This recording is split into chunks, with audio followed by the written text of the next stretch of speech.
Guess I'm doing this. So Zeroranger is a shmup that came out in late 2018. It basically does everything right. It's got great music, great action, great animation, great art style, etc, etc. But it seems like the only high-profile mention I've seen of the game is in a Donkey Top 10 video. Zeroranger.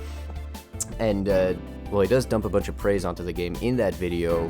I still kind of feel like a lot of people pass this one over because they're not into bullet hells, which is a shame because Zeroranger is one of the most approachable bullet hells I've ever played. Mind you, that doesn't mean it's easy, far from it, but it does help new players cope with that difficulty that comes with these kinds of games in a lot of really brilliant ways, both through gameplay and through narrative. Now, there are a bunch of examples I could pull from the game, but in the interest of time and staying spoiler-free, light spoilers by the way, I'm going to use just the first few minutes of gameplay. I'll play it in full and then we'll look over it in detail.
Game over.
Yes! Yes! Whew, alright, nice. So, let's break it down. Why do I think this segment is so special? Well, mainly because it accomplishes two really amazing things. It makes you not feel bad for dying, and it makes you want to keep playing. Really revolutionary goals, I know, but what do I mean by this? So, when most players who are new to the genre fire up your average shmup, here's what usually tends to happen. They'll play the first, maybe the second level, they'll run up against a difficult challenge, which to someone who's not used to shmups often seems ridiculous and impossible. They die, they lose all their progress, and they get booted back to the title screen. For most people, this is insanely demoralizing, and many will just quit the game and never touch another shmup again. And I also want to stress that this experience is fairly necessary from a design perspective. Designers can't really avoid this without fundamentally altering the genre, which is fine, but you end up losing that challenge that a lot of veteran shmup players come to the genre specifically for. But As you saw, Zeroranger does things a little differently. So that experience is still there, but it's wrapped, cushioned in this narrative foil that tells you over and over, this is fine, this is normal, this was supposed to happen. The game kind of tells you this explicitly, but it's also reinforced by various other elements. You might have noticed that when the game starts, the title screen is grayed out, the music is subdued, and the atmosphere is oppressive. It's really only after you die that the game truly begins kicking into overdrive and energizing you to get up and try again.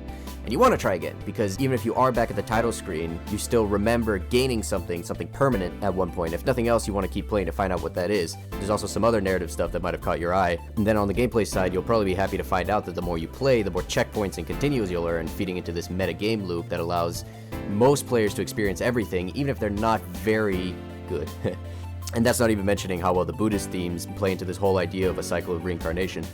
So yeah, that's how Zeroranger makes itself more approachable. That's all I had to say. Video's over. Go play it.